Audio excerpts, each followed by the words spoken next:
Now let's get to our big story of the day, because a lot of people are talking about this one, especially on social media, because for the second year in a row, Hoopfest has been canceled. Yeah, the reason, of course, the growing COVID cases and hospitalizations across the inland Northwest. And this morning we are joined by the executive director of Hoopfest, Matt Santangelo.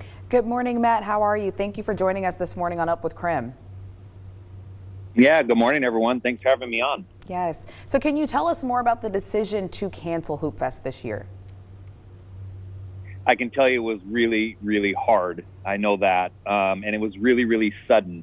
You know, as I speak now, about 48 hours ago, we were full bore planning for the event in September. And then literally yesterday morning, with continued talks with our local healthcare community, our great partner in Multicare, the regional health district, it was just determined that we couldn't move forward. And so it kind of hit us like a heavy weight as well, just like it did when we announced it publicly. So Matt, walk us through some of the decision-making process, because a lot of people, and I know myself included, we had a lot of hope because it's an outdoor event. What were some of the reasons why, even though it is an outdoor event, still maybe not the best idea to go on with the event? Yeah, I think it really comes down to hospitalization. Honestly, I think, our hospitals currently here in Spokane and in the region are completely overwhelmed. They're full, they're at capacity. Those healthcare workers are doing the best to keep everyone healthy and safe. And really it was determined that, by bringing that many people together in what is effectively an uncontrolled environment in downtown Spokane, we don't have a single entry point. It's really difficult to confirm vaccinations or have negative testing, really difficult to enforce masking and social distancing in a Hoopfest style environment. And ultimately it was decided that any additional strain on our local healthcare community was just too much. And then that effectively made Hoopfest unsafe this year, which is what drove the ultimate decision. Now, a lot of questions that we're seeing on social media right now regard the refund process. So can you explain what will the refund process be like?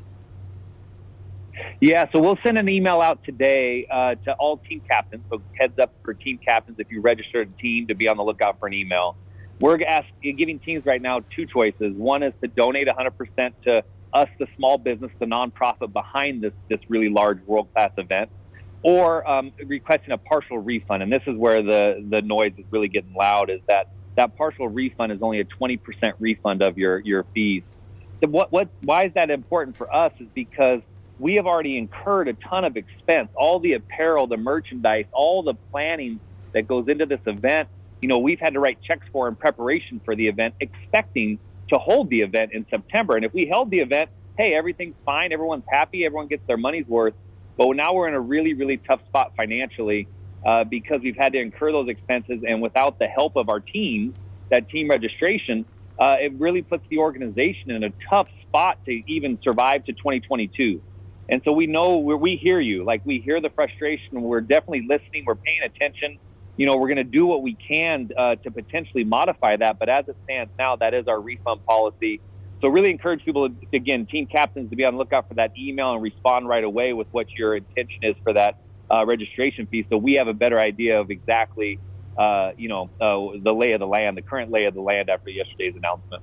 Well, Matt, we appreciate your transparency on that. Yeah, a lot of people talking about it. But, one thing that really caught my attention yesterday was, Matt, what you said in your statement, just how difficult it was to make this decision. Just talk about the tradition of what you're hearing from people and just what this Hoopfest means to the Spokane area.